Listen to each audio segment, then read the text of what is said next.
बंधुओं नमस्कार। एक बार पुनः मैं आपके सामने अपने podcast Pandey S Arvind public में उपस्थित हुआ हूँ। मैं doctor professor S Arvind Pandey आपके समक्ष एक ऐसी सूचना और या जानकारी लेके हाजिर हूँ जो कि बहुत दिनों से समाज में चल रही है और चिंता का विषय भी है। चिंता का विषय यदि कहूँ तो उसकी जो गुरुता है या जो उसकी सीरियसनेस है वो दो वर्गों में विभक्त की जा सकती है। एक यह है कि एक उस क्षेत्र के निवासी और विशेष प्रकार के निवासी जो कि वाहनों के स्वामी हैं, चाहे वो दो पहिया वाहन है या व्यक्तिगत चार पहिया वाहन है या वाणिज्यिक हल्के और भारी वाहन हैं, उनके स्वामी हैं और वे एक ऐसे क्षेत्र विशेष में रह रहे हैं जिसे कि हम दिल्ली और एनसीआर रीजन कहते हैं। और शेष वे नागरिक और वे स्वामी, वे वाहन स्वामी जो दिल्ली एनसीआर के बाहर अन्य शहरों में रह रहे हैं, उन दोनों को कमोबेश प्रभावित कर रही है। अब यहाँ पर इस प्रश्न पर मैं चर्चा करना उचित समझता हूँ कि दिल्ली एनसीआर रीजन के जो निवासी और वाहन स्वामी हैं, उनको यह व्यवस्था या जो नेशनल ग्रीन ट्रिब्यूनल है या एमसी मेहता द्वारा लाए गए जनहितवाद के माध्यम से जो निर्णय उच्चतम न्यायालय ने दिया है, उसका जो प्रभाव आया है, उससे किस प्रकार से वो प्रभावित हैं और अब स्वयं को पीड़ित पा रहे हैं, उसके बारे में मैं चर्चा करूँगा। उसके साथ साथ उसमें मैं यह भी रेखांकित करने का प्रयास करूँगा कि किस प्रकार जो एंड ऑफ लाइफ व्हीकल है, माने जिनका जीवन काल रोड वर्दी व्हीकल होने के आधार पर, यानी कि एक मानक बनाया गया है कि ऐसे वाहन जो अब सड़क पर चलने लायक नहीं हैं, उन्हें हम लोग कहते हैं एंड ऑफ लाइफ हो गई, उनका जीवन समाप्त हो गया, तो उन्हें अब कबाड़ के रूप में समाप्त किए जाने की एक योजना लाई गई, जिसको हम लोग कहते हैं स्क्रैप व्हीकल स्क्रैप पॉलिसी। तो इन संदर्भों में मैं आज इस चर्चा को लेकर चलूँगा और प्रकारांत से मैं चर्चा वहाँ से प्रारंभ करूँगा कि जहाँ से यह विषय शुरू होता है और उसके विभिन्न आयामों को लेते हुए अंततः उन बिंदुओं को भी छूँगा जहाँ पर कि किस प्रकार से दिल्ली एनसीआर के जो वाहन स्वामी हैं वे अपने को न्यूनतम नुकसान में रख सकते हैं या बड़े नुकसान होने से स्वयं को बचा सकते हैं, और शेष भारत के जो वाहन स्वामी हैं वे किस प्रकार से इस नई व्यवस्था के साथ अपना सामने बैठाएंगे और वह किस सीमा तक इससे प्रभावित होंगे। तो इन सब चीज़ों पर मैं आज चर्चा करने के लिए आपके समक्ष उपस्थित हूँ। आशा करता हूँ आप मेरे channel Pandey S Arvind public को सब्सक्राइब करेंगे, यदि आपने सब्सक्राइब नहीं किया है तो, और शेयर भी करेंगे और फॉरवर्ड भी करेंगे और अपने कमेंट भी देंगे कि यह पॉडकास्ट आपको कैसा लगा। तो अब मैं चर्चा पर आता हूँ। तो सर्वप्रथम हम उस उच्चतम न्यायालय द्वारा निर्णीत मामले का जो है कि चर्चा कर लेते हैं, और ये मामला था MC Mehta versus union of India, जो कि 29 अक्टूबर 2028 को डिसाइड किया गया था। और इसमें नेशनल ग्रीन ट्रिब्यूनल ने 2014-15 के बैन को जो घोषित किया था, बैन का मतलब है कि जिन्होंने कहा कि जो वाहन जो डीजल के वाहन हैं जो पंजीकरण से 10 साल पुराने हो गए हैं, और जो पेट्रोल के वाहन हैं वो जो पंजीकरण से 15 साल पुराने हो गए हैं, तो उनको रोड वर्दी अब नहीं माना जाएगा। ये इस प्रकार की बात आ गई। तो अब ये जो MC Mehta versus union of India decided on 29 अक्टूबर 2018 का मामला है, उसमें भी इसी बात की पुनरुक्ति की गई, मैंने रिटेरेट किया गया कि 10 साल पुराने डीजल के वाहन और 15 साल पुराने पेट्रोल वाहन अब जो सड़क पर चल रहे हैं उन्हें चलने की अनुमति नहीं होगी। और सुप्रीम कोर्ट ने यह स्पष्ट किया कि BS4 और BS5 और 6 मानकों के अनुपालन करने वाले वाहनों को छोड़कर शेष वाहनों को दिल्ली और एनसीआर रीजन की सड़कों पर चलने की अनुमति नहीं होगी। अब ये बात है कि BS थर्ड या उसके नीचे के एमिशन नॉर्म्स वाले पुराने वाहनों पर जब्ती और दंड प्रदान करने की कार्यवाही की जा सकेगी, क्योंकि ऐसा निवारात्मक और निषेधात्मक आदेश जारी करने का उद्देश्य यही था कि लोग इस आदेश को सीरियसली नहीं लेंगे और फिर भी सड़कों पर वाहन चलाते रहेंगे। दिल्ली एनसीआर रीजन में जो प्रदूषण की व्यवस्था है उस पर रोकथाम लगाने के लिए इसे कड़ाई से पालन किया जाना आवश्यक था, परंतु पश्चातवर्ती समय में वाहन चालकों द्वारा यह निवेदन किया गया कि यह पीड़ात्मक कार्यवाही वाहन चालकों के विरुद्ध है और इससे बहुत ज़्यादा अन्याय हो रहा है। तो अपने पूर्व के आदेश में उच्चतम न्यायालय ने परिवर्तन करते हुए यह कहा कि ऐसे वाहन जो BS4, BS5 और BS6 कंप्लायंट नहीं हैं और वह सड़क पर हैं तो उनको दंडित और जब्ती करने की प्रपीड़ात्मक कार्यवाही नहीं की जाएगी। तो उन्होंने उस पर रोक लगा दिया। तो फिर उन्होंने ये किया कि आउटसाइड दिल्ली और एनसीआर रीजन में यह नियम लागू नहीं होगा, केवल यह नियम दिल्ली और एनसीआर रीजन में लागू होगा। उन राज्यों में जहाँ पर कि यह उच्चतम न्यायालय का आदेश लागू नहीं होगा, राज्य अपने मोटर व्हीकल नियमों तथा फिटनेस सर्टिफिकेट के आधार पर वाहनों को सड़क पर चलने दे सकते हैं और उनका मूल पंजीकरण जो डीजल के लिए और पेट्रोल की गाड़ियों के लिए दोनों के लिए ही 15 साल है, उनको फिटनेस के आधार पर पुनः 5 सालों के लिए आगे विस्तारित कर सकेंगे। ये जैसा प्रावधान वहाँ राज्यों में चल रहा है वैसा ही चलता रहेगा। अब बात आ गई कि सुप्रीम कोर्ट ने, जैसे मैंने कहा, कि पुराने वाहनों वाले अनियंत्रित प्रतिबंधात्मक और दंडात्मक कार्रवाई पर निषेध लगा दिया। इससे अब क्या हुआ कि वाहन चालकों को जो कि BS5 और BS6 मानकों से पहले के वाहन धारक हैं उनको राहत मिल गई कि उनके विरुद्ध अब जब्ती और दंड की कार्रवाई नहीं होगी। अब ये बात भी जानने योग्य है कि दिल्ली एनसीआर रीजन में कौन कौन से सीमा क्षेत्र आते हैं। तो इसमें कुल मिलाकर के 24 डिस्ट्रिक्ट्स आते हैं, जिसमें से कि दिल्ली के तो हो ही गया, उसके बाद 14 डिस्ट्रिक्ट हरियाणा के आते हैं, 2 राजस्थान के आते हैं और 8 उत्तर प्रदेश के आते हैं।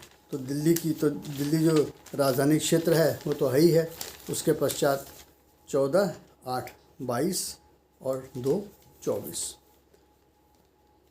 अब अन्य प्रांतों में वाहन पंजीकरण कराने की जो सुविधा दी गई है उसके बारे में बात कर लेते हैं। तो दिल्ली ट्रांसपोर्ट डिपार्टमेंट ने ये कह दिया कि अब वे वाहन चालक जिनके वाहन BS5 से पहले के हैं वे अपने मूल पंजीकरण की अवधि समाप्त होने से पूर्व वे अनापत्ति प्रमाण लेकर अपने वाहनों को दिल्ली एनसीआर क्षेत्र से बाहर के प्रांतों में विक्रय कर सकते हैं और उनका ट्रांसफ़र कर सकते हैं। लेकिन ऐसा करने के लिए उन्हें क्या करना पड़ेगा? उन्हें अपने एनसीआर की जो डेट है, जो मूल RC रजिस्ट्रेशन सर्टिफिकेट, मूल RC की जो डेट है उसे की सीमा में रहते हुए, यानी कि जो 10 साल और 15 साल की सीमा है उसके अंदर रहते हुए अनापत्ति प्रमाण के लिए आवेदन करना पड़ेगा। और अनापत्ति प्रमाण मिल जाने के पश्चात ऐसे वाहन को वो दिल्ली एनसीआर क्षेत्र के बाहर के राज्यों में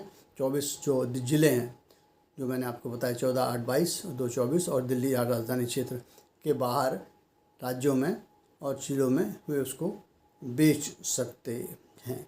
तो यह एक सुविधा हो गई। तो इसका अर्थ ये हो गया कि जो वाहन चालक ये पाते हैं कि हमारे व्हीकल नए आदेश के अनुसार नहीं हैं तो वे अपने वाहन को स्क्रैप कबाड़ में जाने से बचाने के लिए एक तय सीमा के अंदर अनापत्ति प्रमाण पत्र RTO से लेकर के अन्य राज्यों में जो कि 24 ज़िलों के बाहर आएंगे और दिल्ली राजधानी क्षेत्र के बाहर आएंगे वहाँ वो अंतरित कर सकते हैं, बेच सकते हैं। अब ये और स्पष्ट रूप से बता दूं कि हरियाणा में जो आते हैं, जो राज्य आते हैं 14 डिस्ट्रिक्ट इसमें आते हैं फरीदाबाद, गुड़गांव, नूंह, मेवात, रोहतक, सोनीपत, रेवाड़ी, झज्जर, पानीपत, पलवल, भिवानी, चरखी दादरी, महेंद्रगढ़ और जींद तथा करनाल, ये मिला के 14 ज़िले हो गए हरियाणा के। उत्तर प्रदेश के इसमें आते हैं 8 ज़िले, मेरठ, गाज़ियाबाद, गौतम बुद्ध नगर, जिसको नोएडा, ग्रेटर नोएडा कहते हैं, बुलंदशहर, बागपत, हापुड़, शामली और मुजफ्फरनगर, ये 8 ज़िले हो गए। और राजस्थान में 2 ज़िले आते हैं, अलवर और भरतपुर। इस तरह से मिला के 14 हरियाणा के, 8 उत्तर प्रदेश के, 2 राजस्थान के और दिल्ली NCR क्षेत्र। इसमें ही यह उच्चतम न्यायालय और नेशनल ग्रीन ट्रिब्यूनल का आदेश लागू होगा और इन सीमाओं में रहने वाले वाहन चालक अपने वाहनों के विक्रय किए जाने के लिए NOC प्राप्त करके, जो तय समय सीमा है करके अपने वाहनों को बाहर बेच सकते हैं। अब स्क्रैप पॉलिसी का क्या मतलब होता है? स्क्रैप पॉलिसी का मतलब होता है पुराने वाहन जो उत्सर्जन मानकों पर खरे नहीं उतरते, यानी कि वह BS-5 और BS-6 मानकों के पूर्व के उत्सर्जन मानकों के हिसाब से बनाए गए हैं और उन्हें कबाड़ की तरह से स्वचालित ऑटोमेटेड फिटनेस टेस्ट करने के पश्चात रोड वर्दी न पाए जाने पर नष्ट किए जाने की एक व्यवस्था होती है। और ऐसा फिटनेस टेस्ट 15 साल, जो कि पंजीकरण का मूल तिथि होती है, उसके पश्चात किया जाएगा और उसमें उसे विफल पाए जाने पर उस वाहन को स्क्रैप करने के लिए उपयुक्त माना जाएगा। अब ये तो हो गई आपका कमर्शियल व्हीकल के लिए 15 साल। और जो प्राइवेट व्हीकल्स हैं, प्राइवेट व्हीकल्स के लिए मूल पंजीकरण तिथि के 20 वर्षों के उपरांत उस वाहन की फिर ऑटोमेटेड फिटनेस टेस्टिंग होगी और उसमें अनुत्तीर्ण होने पर उसे स्क्रैप किए जाने के लिए ले आया जा सकता है। इसे हम लोग कहेंगे एंड ऑफ लाइफ व्हीकल कहते हैं, जिनको ऑटोमेटेड फिटनेस टेस्ट में विफलता मिलती है, way end of life vehicles होते हैं और उन्हें स्क्रैपिंग सुविधा, जिसको हम लोग कहते हैं रजिस्टर्ड व्हीकल स्क्रैपिंग फैसिलिटी, वहाँ ले जा कर के उन्हें स्क्रैप कर दिया जाता है।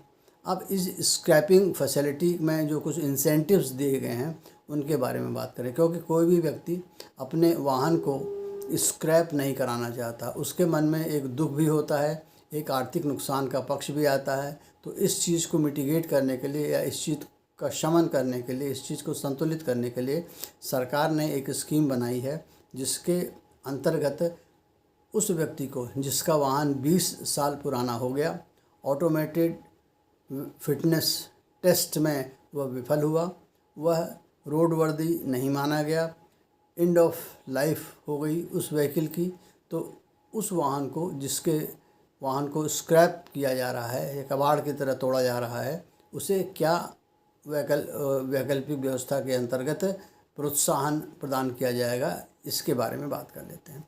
सबसे पहले जो वाहन स्क्रैप होता है उसके वाहन के स्वामी को मूल वाहन जो नवीन बाज़ार में जिसकी कीमत है, उस कीमत का 4 से 6% स्क्रैप वैल्यू मिलती है।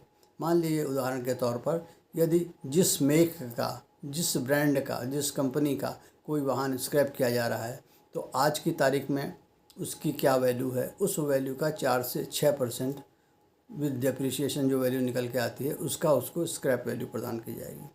फिर यदि वही व्यक्ति कोई नवीन वाहन अपने ही नाम से खरीदता है तो उसे रोड टैक्स में 25% तक की छूट मिलेगी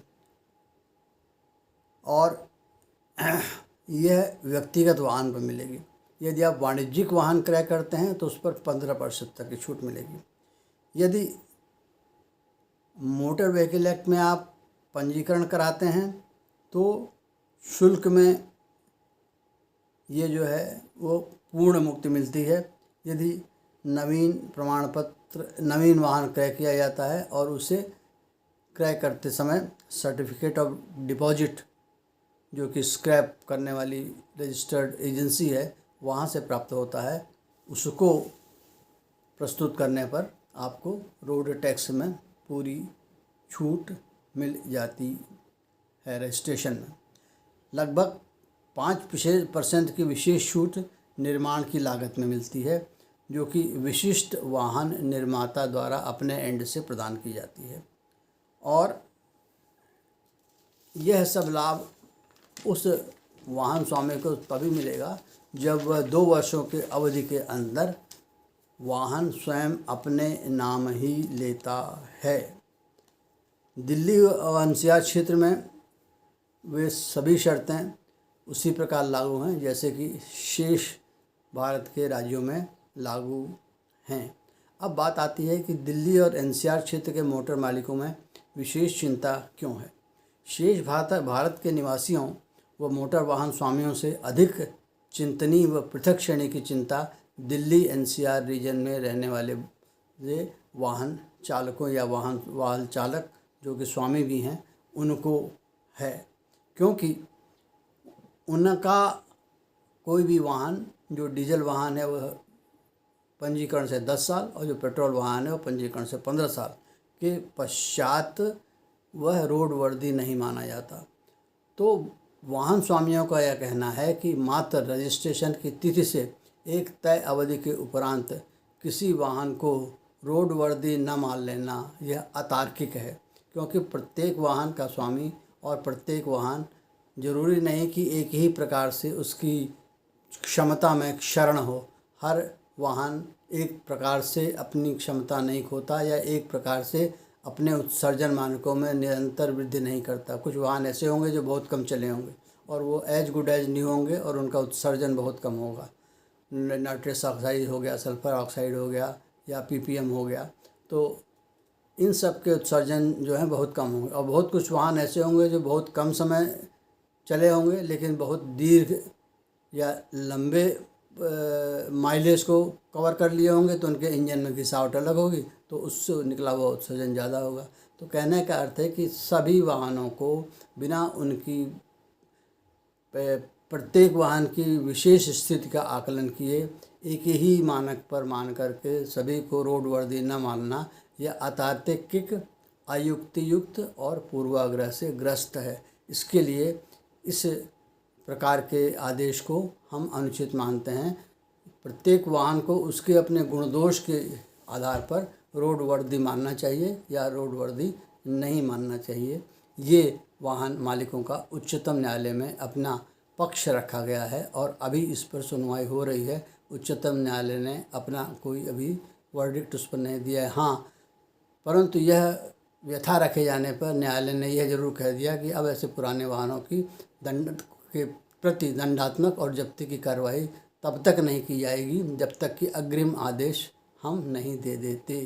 तो मेरे ख्याल से लग रहा है कि उच्चतम न्यायालय को भी इस तर्क में कुछ वजन दिखाई पड़ रहा है। हाँ, सीएनजी ईवी व्हीकल्स पर इस प्रकार के कोई भी प्रतिबंध लागू नहीं है।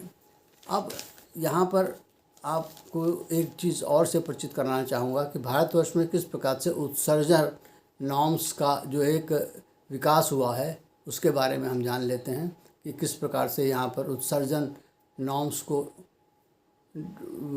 परिभाषित किया गया या विज्ञापित किया गया। तो सबसे पहले 1991 और 92 में idle carbon monoxide smoke limits check करने की व्यवस्था की गई। 1996 में मास एमिशन नॉर्म्स इशू किए गए जिसको हम लोग कहते हैं सकल उत्सर्जन मानक संशोधन, और इसमें ये कह दिया गया कि जो मेट्रो शहरों में चलने वाली गाड़ियां हैं उसमें कैटेलिटिक कन्वर्टर लगाया जाना आवश्यक हो जाएगा। 2000 में BS1 इंडिया 2000 आया जो कि भारत स्टेज 1 के रूप में जाना जाता है और ये यूरो 1 के समतुल्य माना जाता है। और इस स्टेज पर यह कहा गया कि अब अनलेडेड पेट्रोल, मतलब पेट्रोल में जो शीशा मिलाया जाता था अब वो शीशा रहित पेट्रोल मिला करेगा, क्योंकि शीशे से आपका नाइट्रस ऑक्साइड, लेड और पीपीएम की मात्रा बहुत ज़्यादा होती थी। तो ये 2000 में लेड लेस पेट्रोल की व्यवस्था आ गई। अब 2001 से 2003 के बीच में BS सेकेंड मानक आता है जो कि मेजर मेट्रो सिटीज़ और 13 अन्य बड़े शहरों पर लागू हुआ और ये यूरो 2 के बराबर माना जाता था। पूरे भारत में अभी नहीं लागू है। ये लागू होता है किसमें, ये आता हो गया 13 मेजर सिटीज़ में। फिर आता है 2005 में BS3, ये 13 मेजर सिटीज़ में भी लागू हुआ और ये यूरो 3 के बराबर हुआ। 2010 में BS3 और BS4 आता है और ये BS3 इन्फोर्स्ड नेशन वाइड। अब ये BS3 का नॉर्म जो है ये पूरे संपूर्ण भारतवर्ष में लागू हो जाता है और ये 4 चक्का वाहनों पर लागू होता है और इनमें ये 13 मुख्य शहर भी शामिल हो जाते हैं। 2017 में BS4 आता है और उसमें यह कह दिया गया कि सभी वाहनों पर 1 अप्रैल 2017 से अब BS4 के या यूरो 4 के मानक लागू होंगे। 2020 में आता है, 2020 में BS6 आता है, BS5 को स्किप कर दिया गया और यह 1 अप्रैल 2020 से संपूर्ण भारत में लागू हो गया और यूरो 6 के बराबर यह नॉर्म हुआ। अब 2023 में BS6 आता है फेज़ 2 और OBD सेकेंड कहते हैं इसको, और इसमें कह दिया कि अब ये जो आइडलिंग के आधार पर CO और नाइट्रस ऑक्साइड का आकलन होता था, अब ये ना होकर के ये रियल वर्ल्ड स्टेज में carbon monoxide PPM and nitrous oxide का यह आकलन किया जाएगा और यह 1 अप्रैल 2023 से संपूर्ण भारत में लागू हो जाता है। तो ये रह गई chronology of BS standard application in India. अब इसमें जिन जिन गैसों का उत्सर्जन मानक पर परखा जाता है वो नाइट्रस ऑक्साइड होते हैं, पार्टिकुलेट मैटर्स होते हैं और कार्बन मोनोऑक्साइड होते हैं। इसमें विभिन्न प्रकार के मानक बताए गए हैं जो विभिन्न प्रकार के वाहनों, जिसको 2 व्हीलर, 3 व्हीलर, 4 व्हीलर और डीजल व्हीकल के संदर्भ में नियत किए गए हैं। अब ये बात यहाँ पर स्पष्ट हो जाती है कि यदि कोई वाहन चालक ये चाहता है कि मैं अपने वाहन को दिल्ली और NCR क्षेत्र में लगने वाले उत्सर्जन मानकों से बचाने के लिए, जो कि BS4 सीमा तक हैं, BS5 और BS6 में की सीमा में नहीं हैं, तो उनके लिए एक उपाय उपलब्ध है कि वे अपने रजिस्ट्रेशन सर्टिफिकेट की तिथि के समाप्त होने से पूर्व NOC बनवा लें और NOC बनवा करके उस वाहन को उन राज्यों या उन ज़िलों में बिक्री कर दें जहां पर कि यह NGT और सुप्रीम कोर्ट कंसीमेटा 2018 के निर्णय के दिशा निर्देश लागू नहीं होते हैं। तो अब रह गई बात कि जो डीजल वाहन हैं वो यदि 15 साल पुराने 10 साल पुराने देखे जाएं तो 17 में ख़रीदे गए हैं, तो उनका जो एंड ऑफ लाइफ टाइप का जो समय आएगा 2027 होगा। 2026 अभी चल रहा है। तो ऐसी स्थिति में आप ये देख लें कि आपने वाहन कब ख़रीदा है, उसके बाद 10 साल जोड़ लें उसमें, और 10 साल जोड़ने के पश्चात आप ये देख लें कि क्या वह सीमा कहाँ पर आ रही है, और उससे 1 या 2 साल रहते हुए अपने वाहन को आप बेच दें तो उसमें आपको अच्छा पैसा मिल जाएगा। इसी प्रकार से पेट्रोल वाहनों के लिए 15 साल का जो समय है उसमें भी आप पीछे जाके देख लें। आज 2026 चल रहा है, 15 मतलब 2011 में आपने वाहन ख़रीदा है तो 2026 में कंप्लीट हो जाएगा। यदि आपका 2012 का है तो आपका 2027 में कंप्लीट हो जाएगा। तो इसी प्रकार से आकलन करके आप देख लें, 1 या 2 साल आपका यदि 10 और 15 साल की अवधि में रह जाता है तो आप NOC ले लें और NOC ले करके अपने वाहन को उन क्षेत्रों में बिक्री कर दें जहाँ पर कि दिल्ली उच्चतम न्यायालय के यह मानक नहीं लागू होते। इससे क्या होगा, आपका वाहन स्क्रैप होने से बच जाएगा, आपके वाहन को कीमत मिल जाएगी और वह कीमत आप अपने लिए नया वाहन खरीदने में समायोजित कर सकते हैं। तो मेरा यह पॉडकास्ट बनाने का केवल एक उद्देश्य है कि दिल्ली NCR क्षेत्र में रहने वाले सभी वाहन चालकों जिनके वाहन आज की तिथि यानी कि अगस्त 2025 के आसपास 10 साल डीजल और 15 साल पेट्रोल के पूरे करने में अभी 1 या 2 साल शेष रह जाते हैं, तो उनके लिए यह श्रेयस्कर है कि वे अपने वाहनों के संदर्भ में विक्रय के लिए आरटीओ डिपार्टमेंट से एनओसी ले लें और एनओसी लेकर के प्रयास करके उसे संबंधित व्यापारियों के माध्यम से या अपने स्तर पर प्रयास करके इन 24 जो डिस्ट्रिक्ट हैं हरियाणा के 14 8 डिस्ट्रिक्ट उत्तर प्रदेश के, 2 डिस्ट्रिक्ट राजस्थान के, 14 8 22 2 24 डिस्ट्रिक्ट से बाहर किन्हीं भी डिस्ट्रिक्ट्स में आप विक्रय करने का प्रयास करें। और ऐसा होने पर आपको क्या होगा कि आपके पास विक्रय करने के लिए समय भी रहेगा और आप आपाधापी में विक्रय न करके सुविधाजनक रीति से अपने टाउन्स पर वाहन विक्रय कर सकते हैं और अच्छा मूल्य पा सकते हैं। इसके साथ ही जो भारतवर्ष के अन्य शहरों में रह रहे हैं, इन 24 ज़िलों को छोड़ करके, उनके लिए कोई समस्या नहीं है। उनके वाहन 15 साल और 10 साल के बाद, जो जहाँ तक कि मुझे ख्याल, क्योंकि मैंने जो डीजल गाड़ी ख़रीदी थी उसमें भी रजिस्ट्रेशन 15 साल के लिए ही है, तो उस समय डीजल और पेट्रोल की वाहनों के लिए, जो व्यक्तिगत वाहन हैं, दोनों के लिए ही पंजीकरण, मूल पंजीकरण की अवधि 15 वर्ष हुआ करती थी और हुआ करती है उत्तर प्रदेश में। मैं प्रयागराज में मूलतः निवास करता हूँ, वहाँ मेरी गाड़ी है। मैंने 2017 में अमेज डीजल खरीदी थी, तो ऐसी स्थिति में उसका जो पंजीकरण है वो अभी बहुत चलेगा। तो ऐसी स्थिति में क्या होता है कि आप 15 साल के पश्चात पुनः आरटीओ में आवेदन करते हैं, वहाँ फिटनेस होती है और फिटनेस होने के पश्चात फिर आगामी 5 वर्ष के लिए उसका रजिस्ट्रेशन विस्तारित हो जाता है। तो कहने का अर्थ ये हो गया, 15 साल आपका मूल, उसके बाद 5 साल पुनः विस्तारण, उसके पश्चात पुनः फिर आपकी गाड़ी की फिटनेस के आधार पर अग्रिम विस्तारण की व्यवस्था अभी शेष ज़िलों में है, जो कि दिल्ली एनसीआर क्षेत्र से बाहर के ज़िले हैं। तो उन ज़िलों के वाहन धारकों को पैनिक होने की कोई ज़रूरत नहीं है।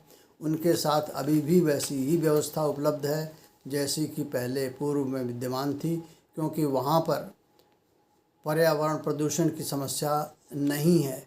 ये पर्यावरण प्रदूषण की समस्या दिल्ली एनसीआर रीजन में ही होती है, और यह भी यहाँ पर अक्टूबर से लेकर जनवरी फरवरी तक होती है, जब यहाँ जाड़े का मौसम होता है और दिवाली के बाद का समय प्रारंभ होता है। तभी यहाँ पर हाय तौबा मचती है कि प्रदूषण का लेवल बढ़ गया, अन्यथा घरों के अंदर ऐसा कोई प्रदूषण नहीं रहता। मैं खुद यहाँ इसमें क्या कहते हैं, गुरुग्राम में 2022 से रह रहा हूँ और 4 साल हो गए। मुझे तो व्यक्तिगत रूप से इस प्रकार का कोई भी वायु प्रदूषण की परेशानी नहीं महसूस हुई। हाँ, आप कह सकते हैं कि प्रत्येक व्यक्ति की अपनी एक टॉलरेंस लिमिट होती है, या उसकी अपनी जीवन शैली है कि उसके खुले में वातावरण में, उस क्षेत्र में जहाँ पर कि व्हीकल ज़्यादा चलते हैं, वहाँ कितना आना जाना है। तो ऐसी स्थिति में उसे प्रदूषण का सामना करना पड़ सकता है, उसे मैं नकार नहीं रहा हूँ। लेकिन इस क्षेत्र में भी प्रदूषण की जो तीव्रता है या वातावरण का खराब होना है, एक सीमित कम अवधि के लिए होता है, न कि संपूर्ण वर्ष में होता है। बरसात के मौसम में तो जो 2-3 महीने के होते हैं, चलते हैं, आपका जुलाई से लेकर के अगस्त सितंबर तक, सितंबर के अंत तक, तो उस समय तो प्रदूषण अपने आप ही बरसात के कारण कम हो जाता है। अक्टूबर में ठंड शुरू होती है, दिवाली के साथ प्रदूषण शुरू होता है, और फिर वो धीरे धीरे स्मॉग, धुंध, कोहरा, वायु का न चलना, इस कारण से वहाँ पर प्रदूषण बढ़ता जाता है, क्योंकि वाहन सड़कों पर बहुत ज़्यादा हैं। तो ठीक है, वहाँ के नागरिकों को राहत देने के लिए उच्चतम न्यायालय ने जो मानक स्थापित किए हैं उनका अनुपालन किया जाना जरूरी है। तो ये जो 14 8 22 2 24 डिस्ट्रिक्ट हैं, यहाँ को छोड़ करके शेष भारत के वाहन चालकों को पैनिक होने की ज़रूरत नहीं है। उनके पास वैसे ही सुविधाएं उपलब्ध हैं जैसे कि वो पहले उपलब्ध थी। वो अपने वाहन का पूर्ण उपयोग कर सकते हैं पूरी तरह से। 15 साल के बाद फिर 5 साल, 5 साल के बाद फिर फिटनेस के पश्चात उसका आरसी आप रिन्यू करा सकते हैं।